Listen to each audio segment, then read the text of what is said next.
अरे यहाँ भी मैं देख रहा हूँ, कुछ नहीं मिला। बंधुआ, देखो मुझे, मैं यहाँ हूँ। नीचे देखो, यहाँ हूँ मैं बंधुआ। हाँ, मैं यहाँ हूँ, बंधुआ।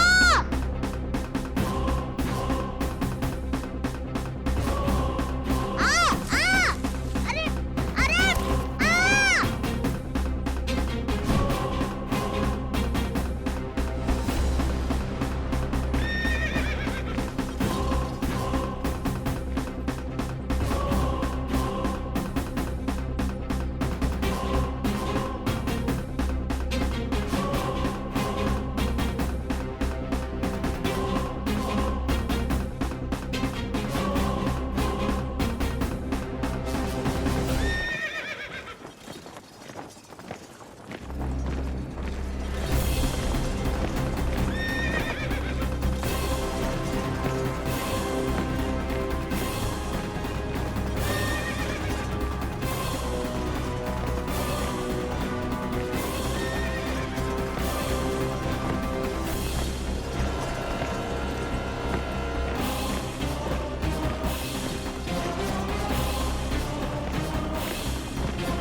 रोक दीजिए।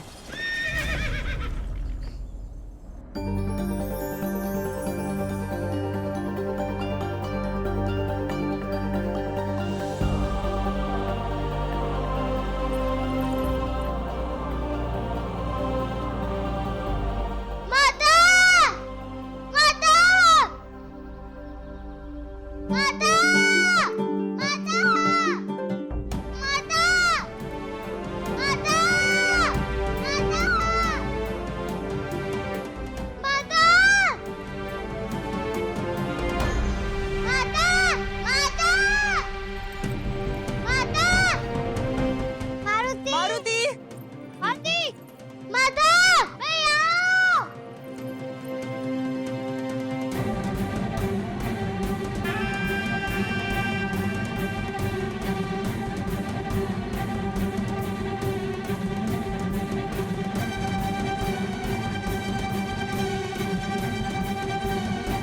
ये स्थान पहले से कितना भिन्न लगता है। ऐसा लगता है कि वानरों की पूरी टोली ने धावा बोल दिया हो। मेरा मन कह रहा है कि मेरा मारुति यही कही है। माता, मैं यहाँ हूँ। माता,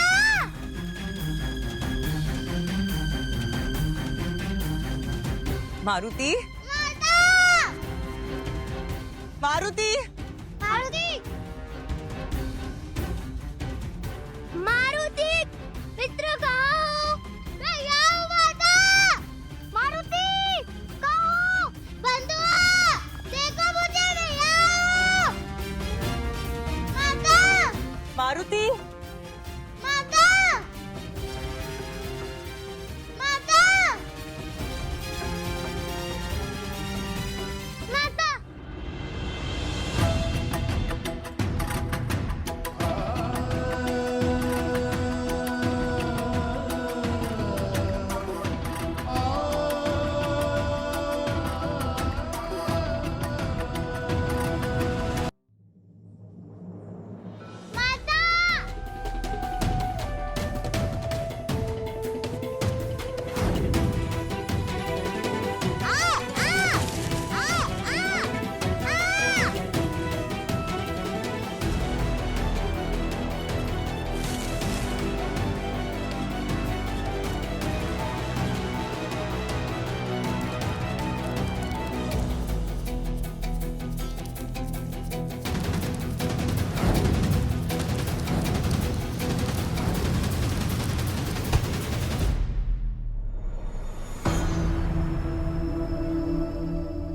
माता तक मेरी आवाज नहीं पहुंच रही।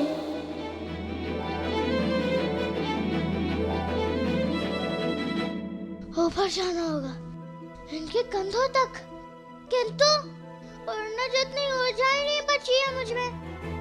अब क्या करूं? क्या करूं? क्या करूं?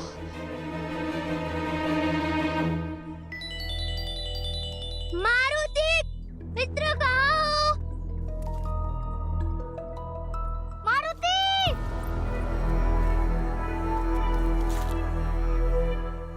बच गया।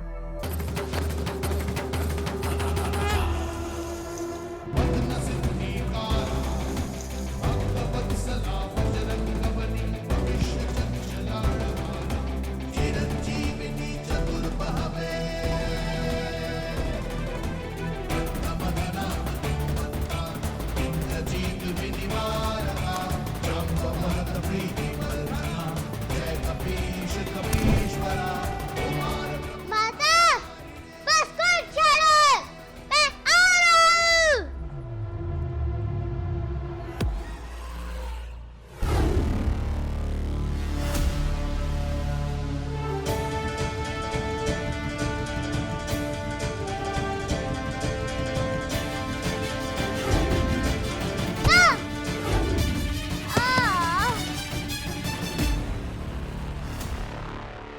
मारुति, मारुति छोड़ो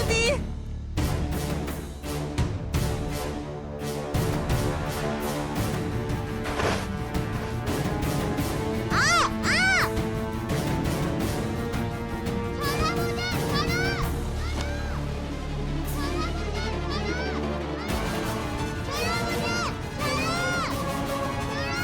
अंततः खोज पूरी हुई। तुम पकड़े गए ना नन्हे बालक। रसून, क्या तुमने इस सूचना का पुष्टिकरण किया है? क्या यह सूचना पूर्णतः सत्य है कि कालदंत मारा गया? 100% सत्य है सुमेरुराज, कालदंत मारा गया है। परंतु आप प्रसन्न होने के स्थान पर इतना चिंतित क्यों है? जानते हो मैंने कालदंत का वध क्यों नहीं किया? क्यों मैंने उसे बंदी बना के रखा? प्राचीन मंत्रों के पाश में बांध कर रखने के पीछे एक बहुत ही महत्वपूर्ण कारण था।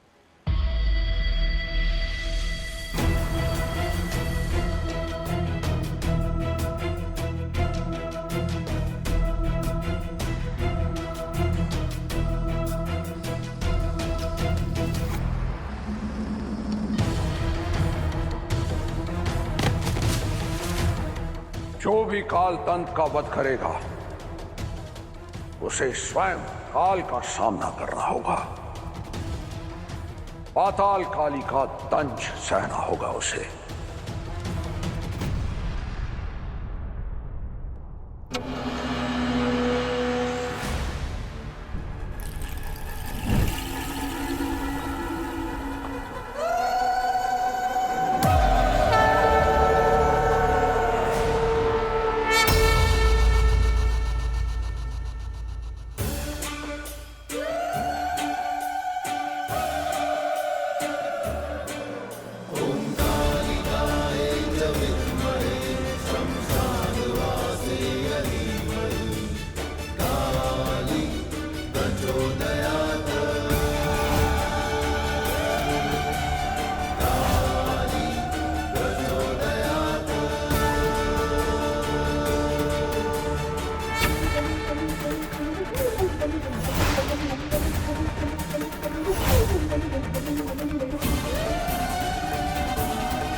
जिस मणि की शक्ति से मैंने युगों तक अपने भक्त कालदंत की रक्षा की, उसे एक बालक ने अणु बनकर भंग कर दिया।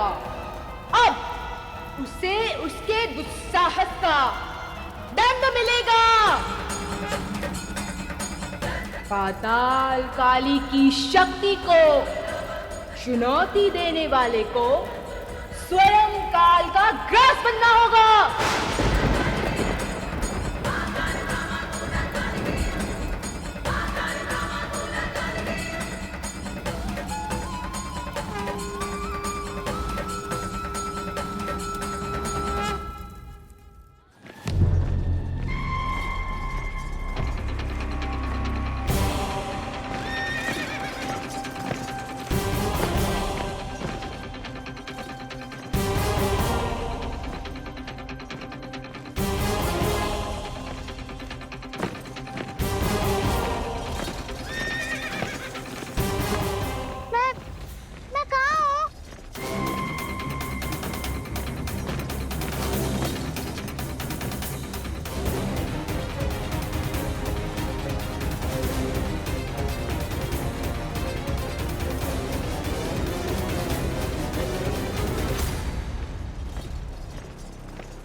फूल कहीं देखा है मैंने, किंतु कहाँ देखा है कुछ स्मरण नहीं आ रहा है। कौन ये?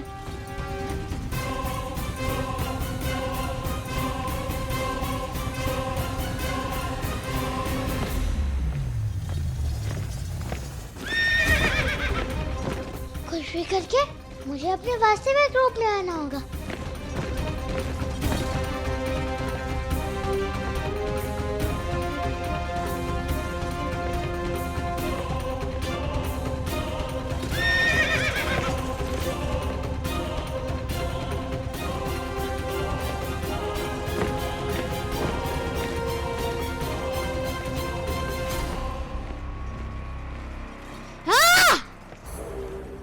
कैसा चक्रव्यूह है?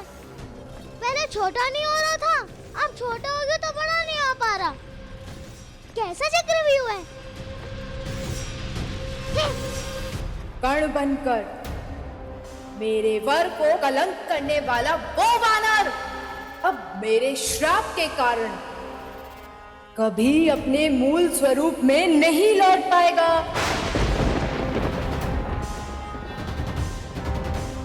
आजीवन अणु की भांति रहेगा, सूक्ष्म रहेगा।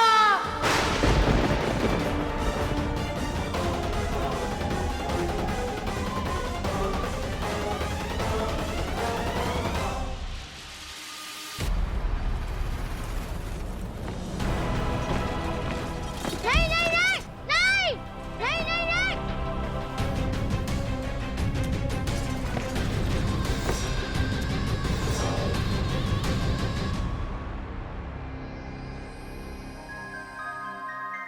ये कैसी माया है नारायण, कैसा न्याय है ये,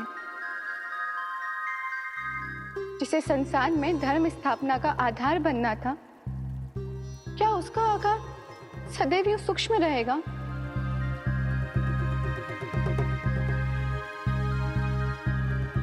इस संसार को काल दंड के दंश से बचाने का क्या इतना बड़ा दंड भोगना होगा मारुति को? क्या मारुति कभी अपने मूल रूप में नहीं आ पाएगा? यही नियति का चक्र है देवी। देवताओं को भी जन्म लेने के उपरांत धर्म और कर्म के फल के चक्र में रहना पड़ता है। जैसे रत्न महाताप और दबाव सहन करता है, जैसे स्वर्ण अग्नि की कसौटी का सामना करता है, वैसे ही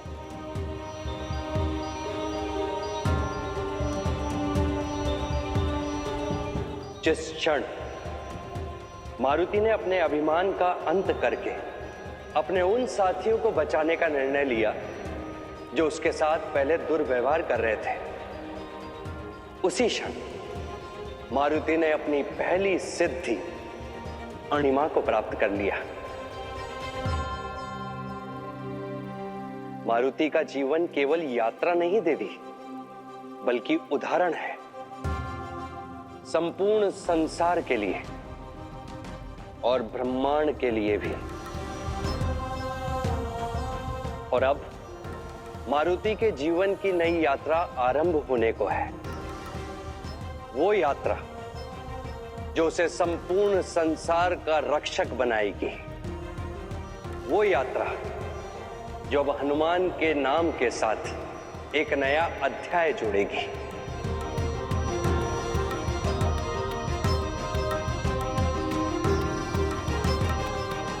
किंतु रक्षक बनना इतना आसान नहीं है देवी। रक्षक बनने के लिए परीक्षा की आवश्यकता है देवी। जितना बड़ा पद पाना हो, उतनी ही बड़ी समस्या का सामना भी करना होता है।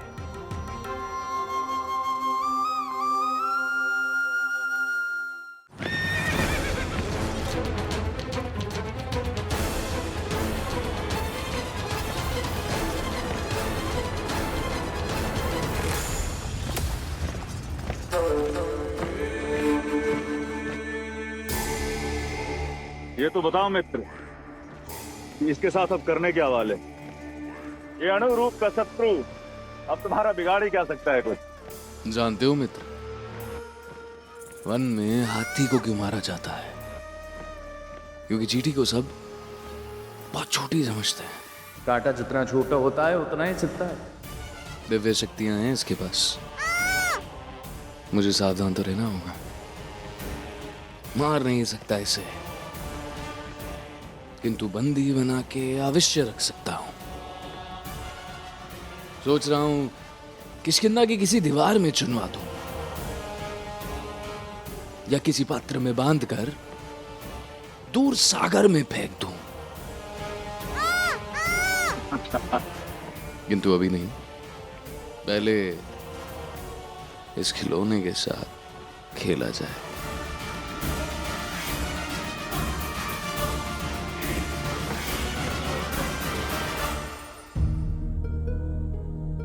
न जाने मेरे मारुति भैया किस अवस्था में होंगे, कहाँ होंगे। मारुति जहां भी होगा सुरक्षित होगा। मैं जानती हूं ना मेरे पुत्र को। तनिक सा विश्वास और हर द्वंद जीत जाएगा मेरा मारुति।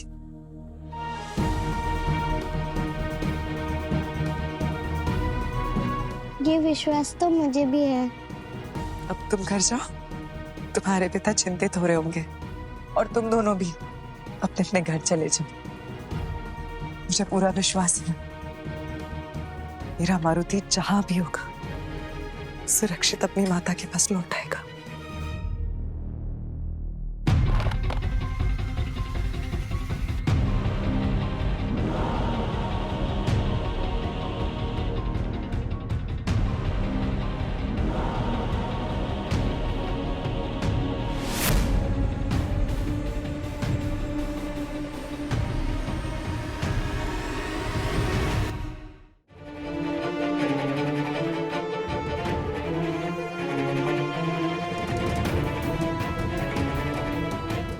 मेरे मारुति की रक्षा करना महादेव।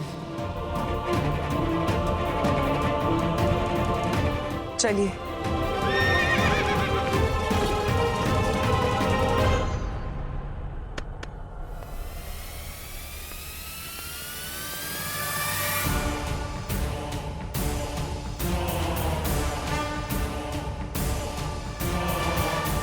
सारथी, राजमहल चल और अवश्य रथ की गति कम नहीं होने से। चलो।